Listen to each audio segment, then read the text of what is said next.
ঐতিহ্যবাহী বাজার। আজকে যে গরু হাটে আইতাছে, আশা করি আরও গরু আইব।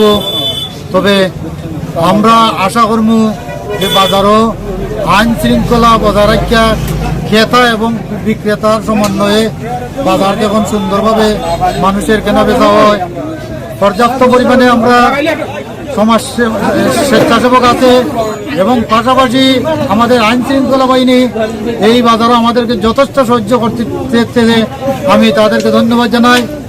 আর যারা এই বাজারে আসছেন ক্রেতা এবং বিক্রেতা সবাইকে আমি অনুরোধ জানাবো, বিশৃঙ্খলা সৃষ্টি না করে যদি আপনাদের কোনো ধরনের অসুবিধা হয় তাহলে আমরা আসিলদার যারা আছি আমাদের শরণাপন্ন হবে এবং আপনাদের যে সমস্যায় জর্জরিত হবে ইনশাল্লাহ আমরা সমস্যার সমাধান করে দেব।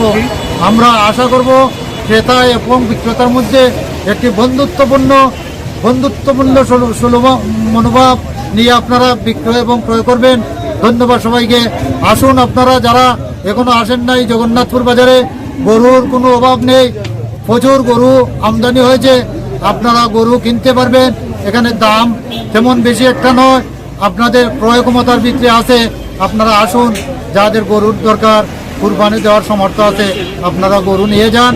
ইনশাল্লাহ আপনারা এখান থেকে সুন্দর এবং সুষ্ঠুভাবে গরু করিতে পারবেন।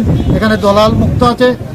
আশিল পিস প্রত্যেকটা গরু, এক একটা গরুর মূল্য 1000 টাকা এবং খাসি বকরি বেড়া 300 টাকা। আপনার লাশ বাজার কবে? লাশ বাজার আগামী রবিবার। আমরা মনে করছি যারা এখনো গরু ক্রয় করেন নাই, আমার মনে হয় এখন মানুষের হাল গৃহস্থী নেই, বিধায় টাকার এবং খাওয়ানোর অসুবিধা আছে। আগামী রবিবারে ইনশাল্লাহ প্রচুর গরু এই জগন্নাথপুর সমাগম হবে এবং যারা ক্রয় করেন নাই আগামী রবিবারে গরু ক্রয় করবেন, সেটা আমাদের বিশ্বাস।